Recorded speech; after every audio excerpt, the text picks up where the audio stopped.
Welcome back, WNST, Towson, Baltimore, and Baltimore Positive. We are positively taking the show on the road in unlikely circumstances, I might add. We're going out to Los Angeles. All of our Maryland Lottery Crab Cake Tour is put back together. We're going to start that on March 4th. So we got bigger and better things ahead as we step into February here. This guy's going to step into the cockpit and fly the plane from 3 until 5, as he does on Thursdays and again on Sunday morning. Welcome Dennis Koulatsos back on from Coons Ford, amongst many sending me out to LA and great sponsors who've Royal Farms, and you can't get Royal Farms out in California as well. So I have to take that with me. Dennis, I didn't know I was going 3 weeks ago. I didn't think I certainly wouldn't have put a bus trip together to Buffalo for the Ravens 3 weeks ago. It feels like the Omicron thing, a little bit of that, but more than that, this feels like a fascinating Super Bowl with the Rams and LA and Joe Burrow. This fantasy season of the NFL has really turned out to have an interesting plot here at the end with Joe Burrow, I think. Yeah, I don't think anyone saw these two teams being in the Super Bowl, and the star factor is certainly going to be there. They flashed to the crowd in the game, and you saw Jessica Alba, Leonardo DiCaprio. They come to mind, and your press row is going to be filled with stars, Nestor. But what a game, and you're very fortunate to be going out there. I got a notification for Ticketmaster this morning. Nosebleeds start at $6,000 a ticket, and I stopped right there. I went no further. Very, it's going to be a fantastic game. Bengals have certainly a lot of momentum. You have the Matthew Stafford story on the Rams side. I'm excited about this game. I think it's going to be a fantastic game and a fantastic venue.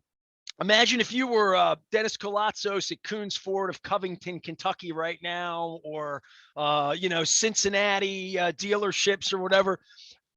You talk about $6,000. It's once in a lifetime for the Bengals, right? But maybe not. And I think that's where Luke and I, on the football side, where we really begin to say, I like Joe Burrow too much for him to be in the division. I mean, I never really liked Peyton Manning out of because of the horseshoe in the beginning. I sort of like him on TV now a little bit more. But I'm old school wrestling like you, right? You either like the Valiant Brothers or you didn't. You either rooted for Bruno and Bobo or you rooted for the bad guys. I don't know where the bad guy is in this. I mean, Matt Stafford, his wife's been through all this. Whitworth came over from the Bengals, and that makes it interesting for me. Both the coaches are young and connected to each other. I mean, there's no black hat in this thing, but we really have to re-examine the Bengals after this. I guess that's where we are with the Steelers, where we are with the Browns, who we are. But the Bengals they've jumped onto the table with Joe Burrow in his second year, and it feels to me like the next couple, 3, 5, 6 years, this is trouble for the Ravens as I see it. They're going to be a tough out, particularly when you look at their offensive line. If they can shore up that offensive line, I mean, this team really doesn't have many weaknesses. They'll draft for defense as well, but we always see it in the playoffs that the best team doesn't always win. It's a team that's healthy and hot, and the Bengals are both. They're playing fast and loose. I don't know if the stage is so big they don't realize how big it is. Maybe in the 2 weeks leading up to the game, it'll sink in particularly to a young player like Joe Burrow, but he has played for a national championship. He's played in front of 100,000 person crowds in college before. He went into a very tough situation in Kansas City. You've been at that stadium many, many times, Nestor. You know how loud it is in there, and to come out of there with a victory, and the give them credit. I mean, the Chiefs did nothing in the second half, and that first half ending, having the ball on the 1 yard line and coming away with 0 points was a epic, catastrophic failure by Andy Reid and company. It's inexcusable. And if that were Greg Roman and John Harbaugh, they would have been roasted from here to eternity. Well, as it happened, okay, so, I've talked a lot about this week because I'm going out to LA and I've talked about being at all these Super Bowls, talked about buying my big screen TV on Kane Street. When I first had a little bit of money, it was the one indulgence. I didn't have any thoughts of yachts or boats or even, coming and getting a big truck from you over Coons or even driving a Cadillac or anything. I didn't have any of I wanted a TV to watch the Super Bowl on that was as big as the wall. That's all I wanted when I was 21 years old. Like, that's what I did with my money from the Sun. Maybe chase some girls, went to Hammer Jackson. But I literally watching that Super Bowl was the first Super Bowl I watched on my big TV. And it was a great game in Taylor and Montana. It was in Miami and all that. And I thought maybe one day I'll get to go to one Super Bowl. Right now I'm working. It's my 28th. And I don't watch them on TV anymore. I don't get to see the commercials. But the championship games for a good 15 years, I went to the championship game, either the AFC or NFC. That's how I met Billick at an NFC championship game in Minnesota. I went to those games, and I usually watch sports at home for that kind of game. I mean, come on, the Ravens were in 3 or 4 of those in the last 15 years. We were at those games, but those are the games that I watch. I'm tweeting. I'm, in my own big screen TV that's now like 30. It's smaller than the one I had on Kane Street because I get overwhelmed by one of those Vegas TVs.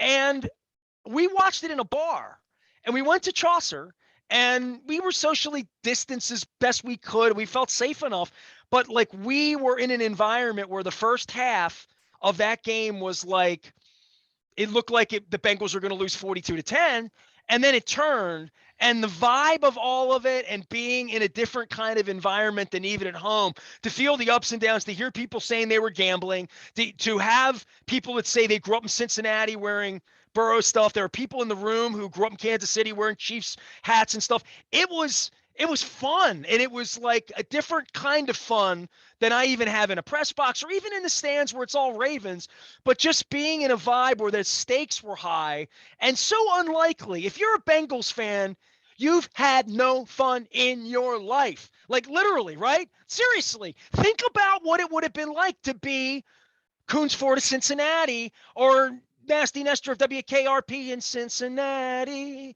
Like how bad that would have been the last 30 years to witness this. And Howard Hessman, he just passed away from the show WKRP. Prayers up for him. Great, yeah, Dr. Johnny Fever. Dr. Johnny Fever, baby. He was great on that show, as was Lonnie Anderson and many other cast members. But you're right. The Bengals fan base has suffered for a very, very long time. They've had heartbreaking losses, and they've had a miser in the owner, Mr. Brown over there, and he's still getting beat up about not spending enough money. He's still, I think, $60 million below the cap. He's still not spending money, and he has also shown maybe you don't have to break the piggy bank to get to the show and perhaps even win it, right? But they deserve a measure of success like all fan bases, and I believe it's their time. It seems to me that the Bengals, Nestor, are a team of destiny. I certainly wouldn't bet against them. I'm not saying I would bet for them, but well, you get 3.5 points with them if you like that. Oh my God, I think I'd take them even up. I mean, I think they're on a roll, and I think they're playing fast and loose. They're young, and I think most of the pressure's got to be on the bulk of the pressure's got to be on the Rams, right? They're at home.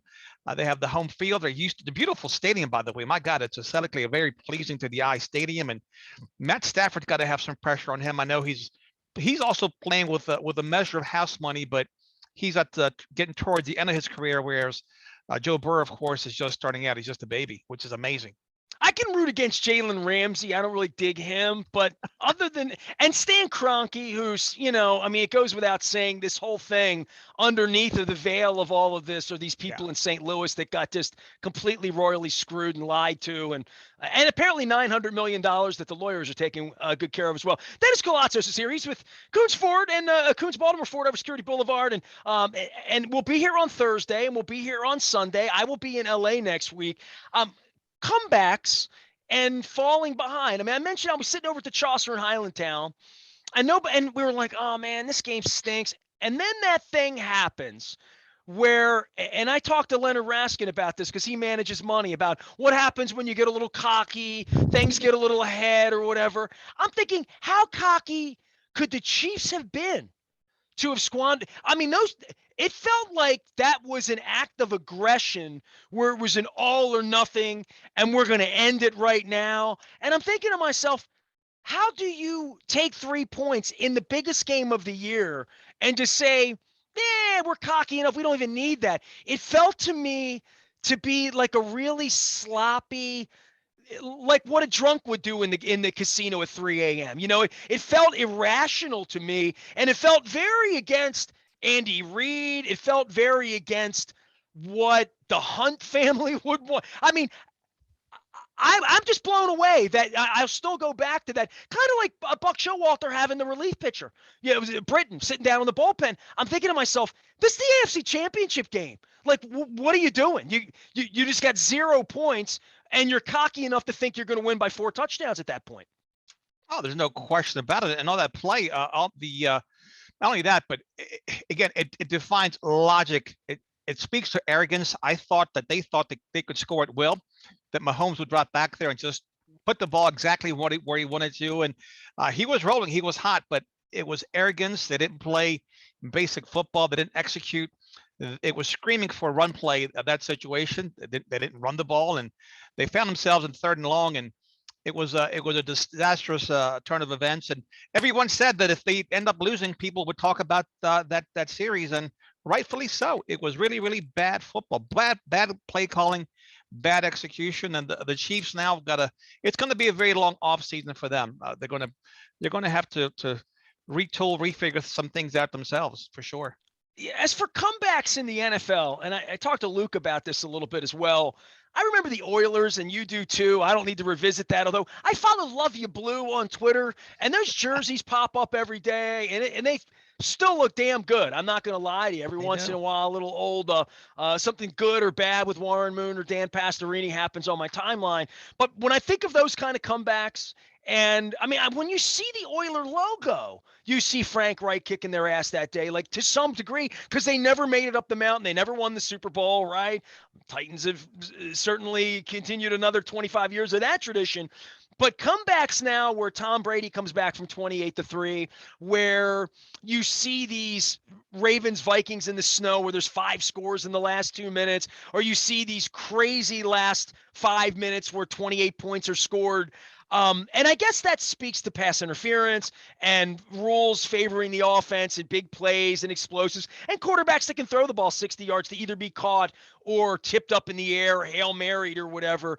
But these massive comebacks really speak to a different kind of makeup.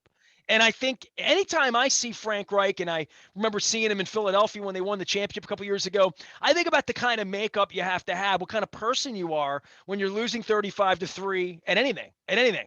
When you're $1 million in debt and you're up all night, you're trying to figure out, when you have too many cars on the lot, you can't sell them, or you have employees and you can't pay them, or you got a payroll and you're upside down, or you got whatever thing happens in your life that would represent 35-3 and being down, or 28-3 and you're in Kansas City and you're getting your ass kicked.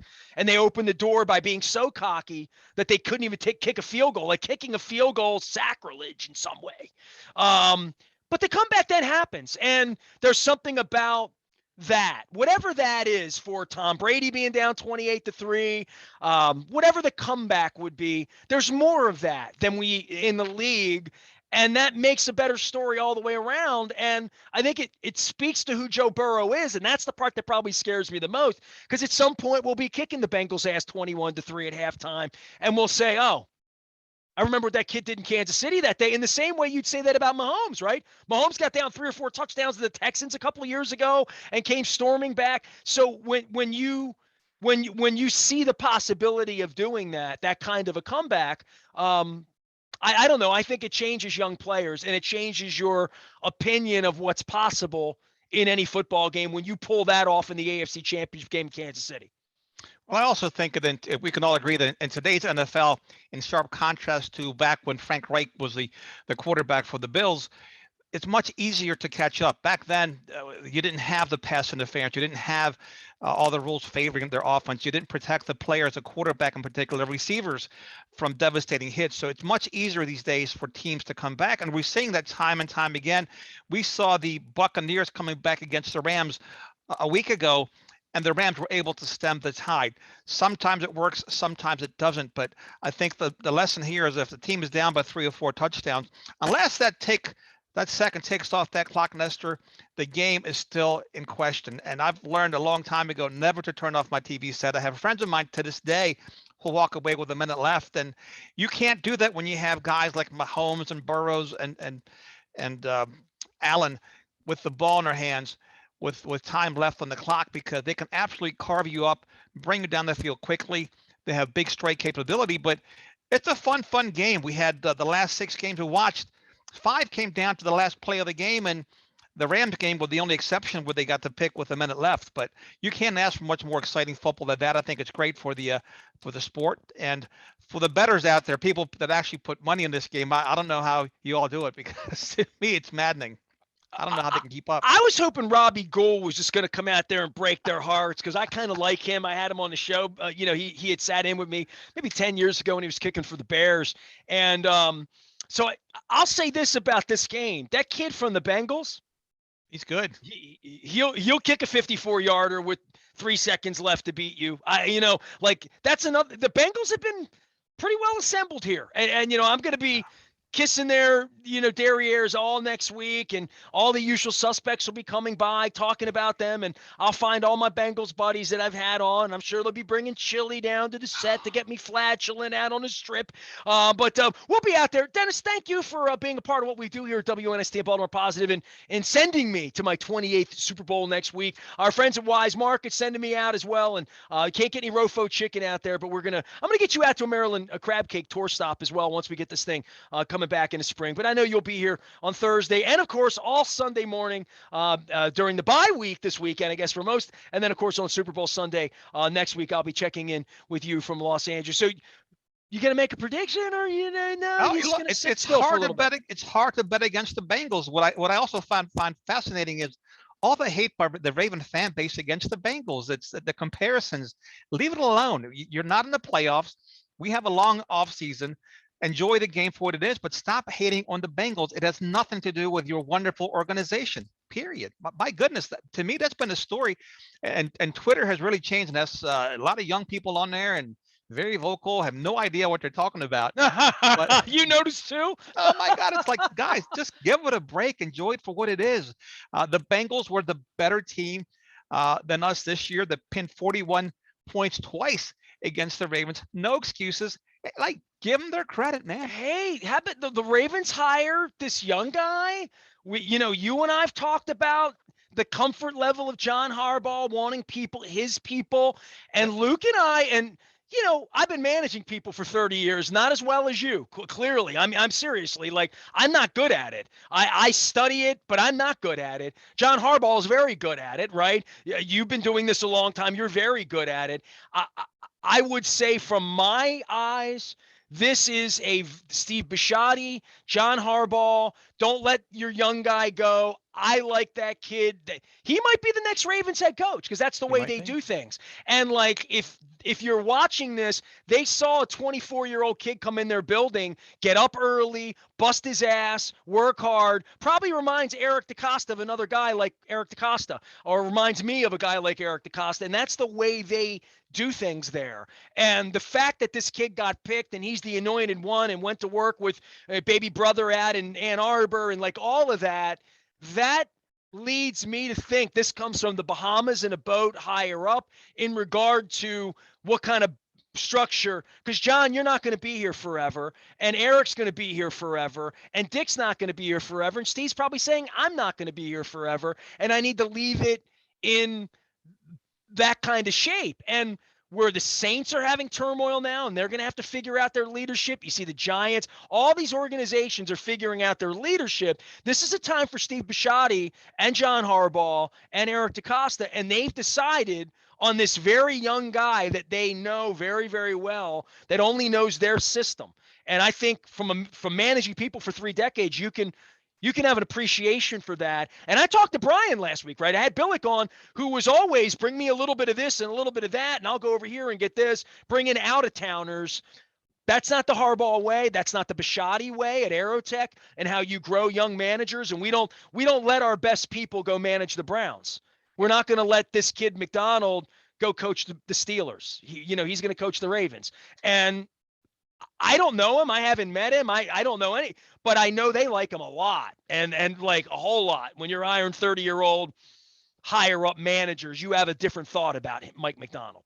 Yeah, all things being equal, I'm also a big proponent of hiring from within, moving people up, but I'm also don't exclude talented people, players, if you will, that can also help my organization. But I like the move. I like the direction they're heading. I like the freshening of the defense. Mike McDonald fits more of that corporate image that Steve Bisciotti likes versus somebody like Rob Ryan or even Wink Martindale, although Wink did a very nice job for the Ravens, but wasn't surprised by the move. But yeah, the Ravens have a lot of work to do in the offseason. They have to build themselves now, not only to beat up on the Pittsburgh Steelers, but also how to contain that high-powered offense of the Cincinnati Bengals. They're going to be a problem for a long time, Ness.